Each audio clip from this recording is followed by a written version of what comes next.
Activating Contingency Plan DM-17. Captain is a psychopath. I demand more blood and death!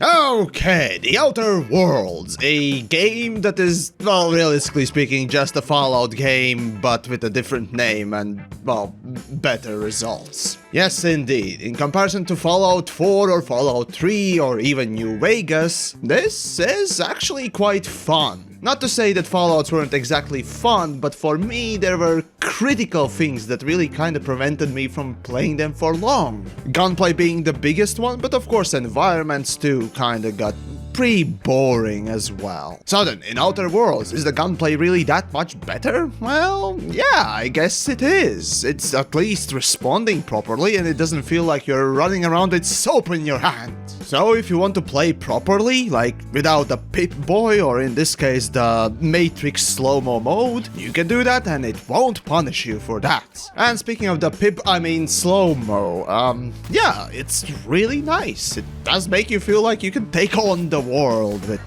precision shots, even with the shotgun. Though I personally am not a fan of rounded off edges and whatnot else in models, it just kinda doesn't feel realistic. Then again, who am I to judge realism when I can blast someone with a space hammer into the space? And that leads us to, well, I guess the best part of this particular game, and that's the, well, story and the characters. See, they take approach of a cartoonish realism. So basically characters overact many things, though it's kind of funny when that sort of approach is taken, when the character faces and animations themselves tend to be quite bland. You see, when a voice actor is basically saying, "Oh my god," the face of the character will have the same old expression as saying, "What do you want?" So yeah, it needs work at the very least in animations, but then again, I'm considering that they had to allocate resources to specific parts of the game and cut some off. Now this seems to be the one that was cut. Regardless, this being the first impressions of my first couple of hours of playtime, the amount of lore and details of the world that is presented through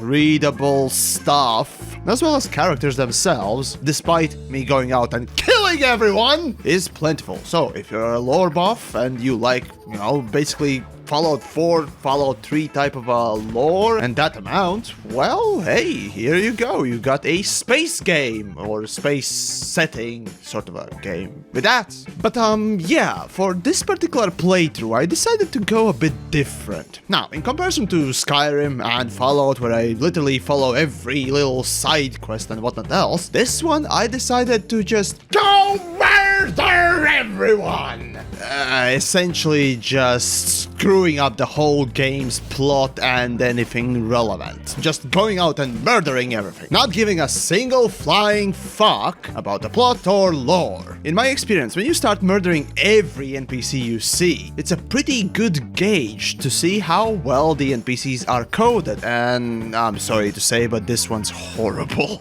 So let me just give you an example, right? I arrive in the first city, I start killing people, and only like one guard shows up, even though like 10 meters away, his buddies are just standing there and just doing nothing, and just wondering. I even managed to shoot a bullet near them, and they don't even react. Only when I kill someone in vicinity of another NPC, then they start to freak out. It's just weird. In Skyrim, when you start murdering people, unless it's in stealth, guards start to show up, everyone is trying to kill you and whatnot else. But here, they don't seem to give a fuck. So yeah, to say the least, full-on murder spree gameplay is actually breaking the game. But you know, you'd be surprised how many issues you can solve by just killing them.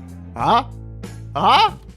Okay, I'll stop. Oh, and here's the last thing that I noticed, the thing that probably caused the biggest grief, and that's the performance. You see, the maps and environments themselves, even though they seem big, or may seem big, they really are very small. And considering that there's not that much to be displayed on the screen at the same time, you know, it kinda makes you question why the hell are you getting 60 frames and not 100 or more? Is it really the post-processing effects that they crammed on, or is it just a bad coding? Or maybe something else? But in the end, my first impressions of Outer Worlds is, well, surprisingly better than Fallout's, especially considering that Fallout 76 is a complete piece of shit. But even when you compare it to Fallout 3, New Vegas, or 4, this one just simply feels more fun.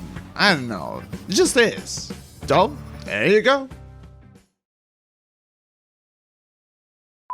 Okay, well, let's take a quick look on some interesting side notes, right? So let's go into gameplay, right? So let's put on the maximum field of view. Alright.